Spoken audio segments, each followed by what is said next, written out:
Thank you for watching. Please like and subscribe my channel. Hello, my name's Elex. I'm 18, just a regular guy trying to make sense of things. I live with my dad Daniel, who works as an architect, always busy with projects. My mom passed away when I was younger, and for a while it was just me and my dad.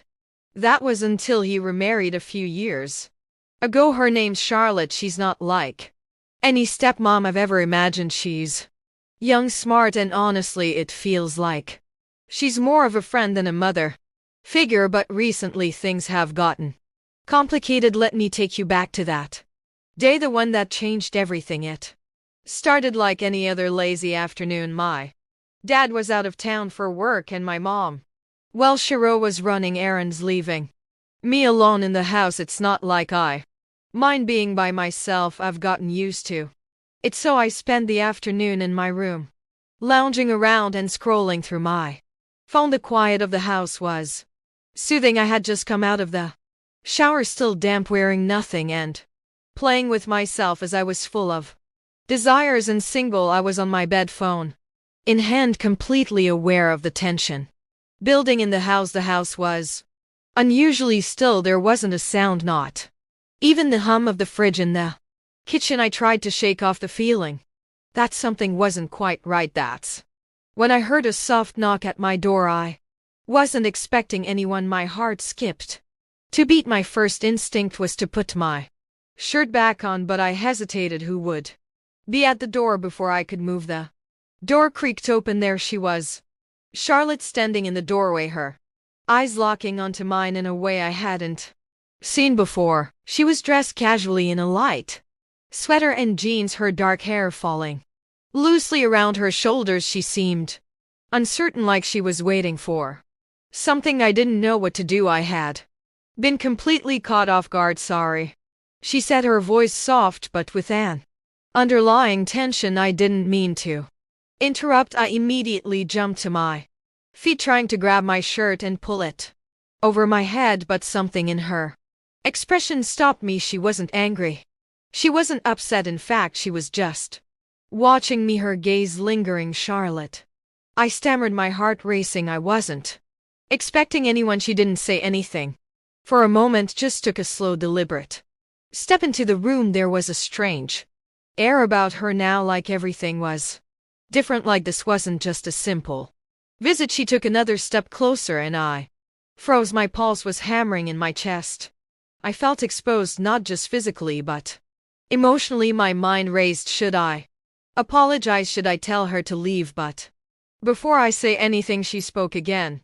You should have locked the door, she said, her voice soft but with a hint of something more. I didn't know how to respond to that, but I couldn't tear my eyes away from her. There was a magnetic pull between us that I didn't understand, something that made it hard to breathe, hard to think. She was standing so close. Now I could feel the heat of her body.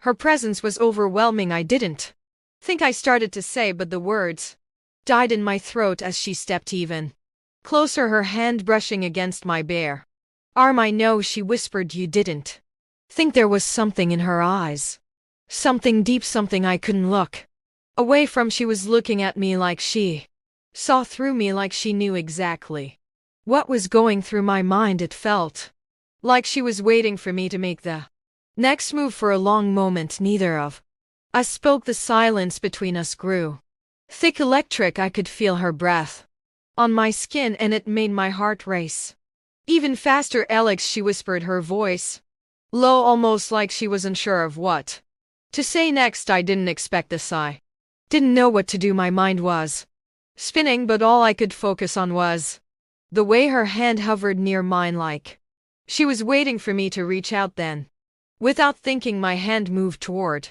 hers, trembling ever so slightly. She didn't pull away. She didn't say anything.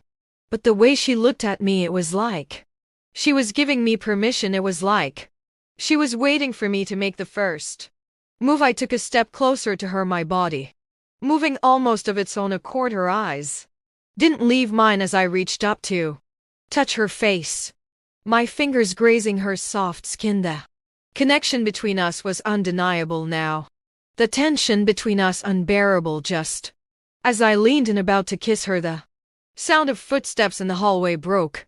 The moment Charlotte quickly stepped back, her face flushed. "We can't," she said, her voice barely above a whisper. "This isn't right." I stood there frozen, my heart pounding in my chest. She was right. We both knew it, but I couldn't help the way I felt. Something had shifted between us, and I wasn't sure I could just ignore it. Before I could respond, she glanced over her shoulder toward the door as if hearing something, and then turned back to me. "We'll talk later," she said quickly, then turned and left the room, her footsteps fading down the hallway. I stood there in stunned silence, the weight of what had just happened hanging in the air. Part of me was relieved, but another part of me wanted to chase after her to figure out what this all meant. As I sat back down on the edge of my bed, still unsure of what had just transpired, I couldn't shake the feeling that nothing would ever be the same again. The days that followed felt like they were stretched out in slow motion. I couldn't stop thinking about what had happened between Charlotte and me. It wasn't just a fleeting moment, it was something more, something deeper. The way her eyes had locked onto mine, the way her breath had quickened when we were close, it all felt too real to ignore. But the worst part was that I couldn't talk to anyone about it. My friends would never understand, my dad certainly wouldn't, and Charlotte, well, she was still my stepmom. We both knew it was wrong, but the tension between us lingered like an invisible force that neither of us could escape. I tried to keep my distance. I told myself that it was just a moment of weakness, something that we would both move past. But every time I saw her, I couldn't ignore the way she looked at me, the way her gaze lingered just a second too long. It was like she was waiting for something, but I wasn't sure what. One evening after dinner, my dad was working late again. I was sitting on the couch flipping through channels when Charlotte walked into the living room. She was wearing a loose sweater and leggings, her hair pulled back in a casual ponytail. She looked different, more distant, but also strangely more alluring. "Hey," she said, sitting down next to me on the couch. "Mind if I join you?" I swallowed, trying to keep my composure. "No, of course not," I replied, my voice betraying the nervousness I felt. She sat close, her shoulder brushing against mine. I could feel the heat radiating from her body, and I had to force myself to keep my thoughts from drifting back to that moment in my room. We watched TV in silence for a while, but the air between us was thick, heavy with unspoken words. I could feel her presence more than I could focus on the show. So she began, her voice soft, hesitant. "About the other day." I stiffened, not sure if I was ready for this conversation. "Charlotte," I said, trying to keep my voice steady, "I don't know what happened. I don't know why we." She cut me off, her hand brushing against mine. The contact sent a shock through me, like a spark igniting in the air. She didn't pull away this time. Her fingers lingered against mine, gently tracing the lines of my hand. "I know it's complicated," she whispered, her voice barely audible, like she was afraid someone might overhear, "but I can't stop thinking about it, Elex, about you." My heart raced in my chest, the blood rushing in my ears. I had never heard her say anything like that before. It was as if the world had stopped, leaving just the two of us. In that moment, I turned to face her, and for the first time I saw vulnerability in her eyes. She was just as conflicted as I was, maybe even more so, but there was something else to, a yearning, a desire that was impossible to ignore. "Charlotte," I said, my voice shaky, "I don't know what to do. I don't know what this is, but I can't stop thinking about you either." Her breath hitched at my words, and she leaned in closer, her lips almost brushing against my ear. "We can't keep pretending this isn't happening," she murmured. "Can we?" I didn't know how to answer. I wanted to pull away, to tell her that we couldn't do this, that it was wrong, but the truth was I didn't want to. I didn't want to deny the way I felt about her, no matter how confusing or dangerous it seemed. Before I could say anything, she closed the gap between us, her lips brushing against mine in the softest, most tentative kiss I had ever experienced. My entire body went still, the world fading away as I kissed her. Back, my hands moving to her waist, pulling her closer. The kiss deepened, the tension between us crackling in the air. Her lips were warm and soft, and I felt a surge of something I couldn't name, a longing, a need to be closer to her, to lose myself in the moment. But then just as quickly she pulled back, her eyes wide with panic. "We can't do this, Elex," she whispered, her voice breaking. "It's wrong." I didn't know what to say.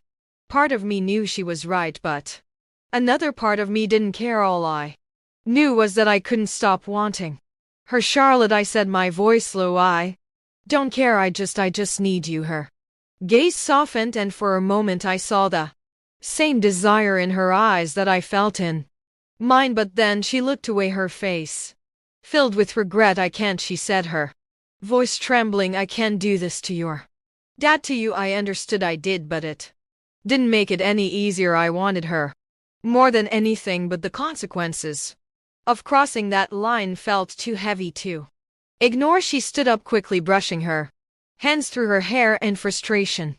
"We need to stop," she said, her voice firm.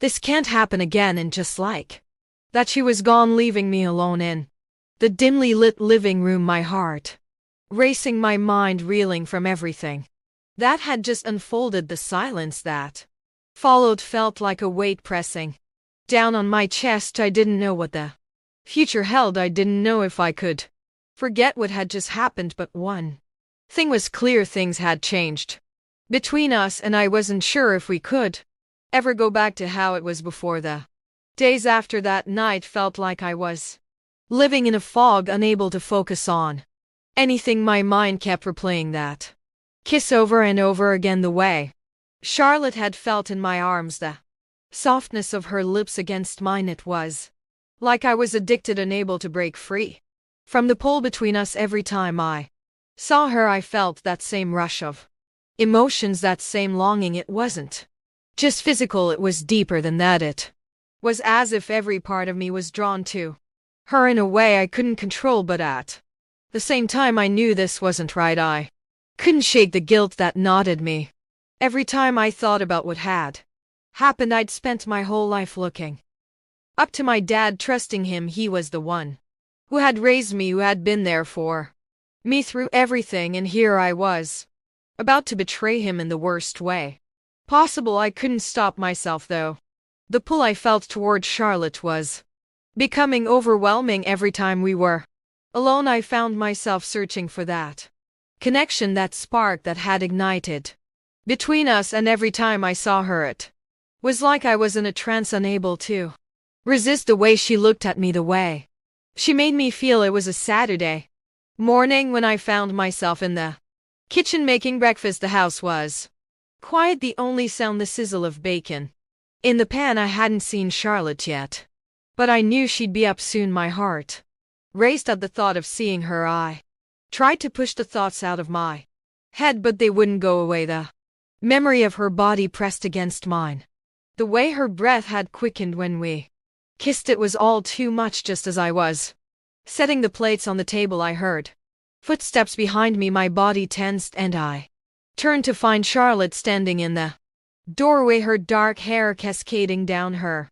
shoulders in soft waves. She was dressed in a simple blouse and jeans, but to me, she might as well have been wearing a dress made of fire. "Meaning," she said, her voice soft, but there was something in it, a heaviness that matched how I felt inside. "Morning," I replied, trying to sound casual, though my heart was pounding in my chest. She stepped into the kitchen, her eyes flicking to the food on the table before settling back on me. There was a moment of silence, a charged pause that made the air feel thick. Then she spoke again. "You've been avoiding me," she said, her tone barely a whisper. It wasn't a question, but an accusation. I froze. Was it that obvious? Had I really been avoiding her? "I'm not avoiding you," I stammered, though I knew deep down that I was. It was hard to face her after what happened, but the truth was I was also drawn to her. Every part of me wanted to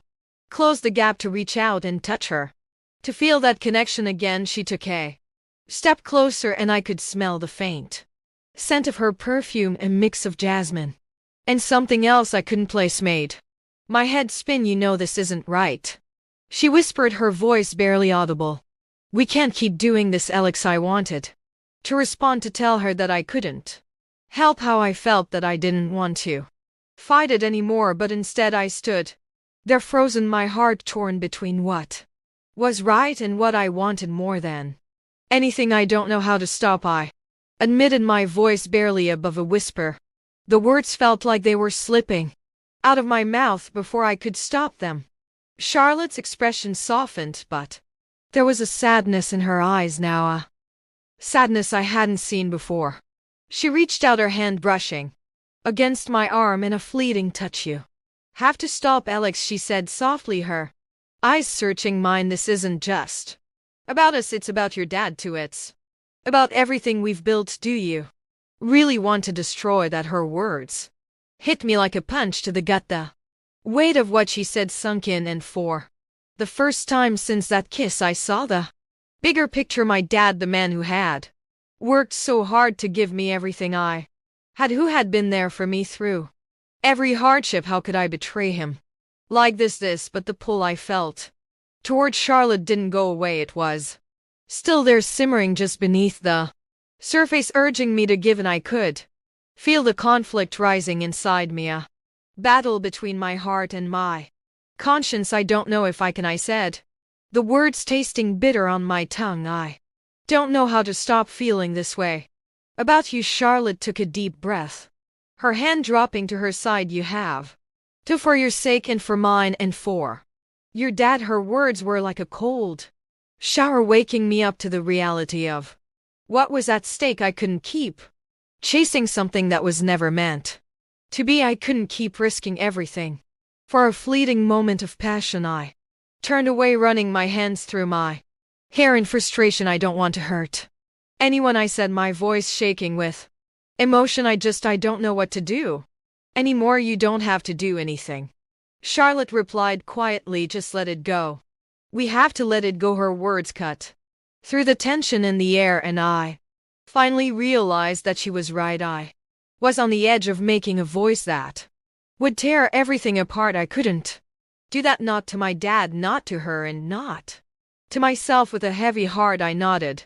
Okay, I whispered, we'll stop, we have to stop. But as I turned back toward her, the look in her eyes told me that we both knew the struggle wasn't over. The feelings between us hadn't disappeared, and the temptation would still be there, waiting for us to slip. But in that moment I knew that if we didn't stop now, we would never be able to fix the mess we were about to create, and I wasn't ready to live with that kind of regret.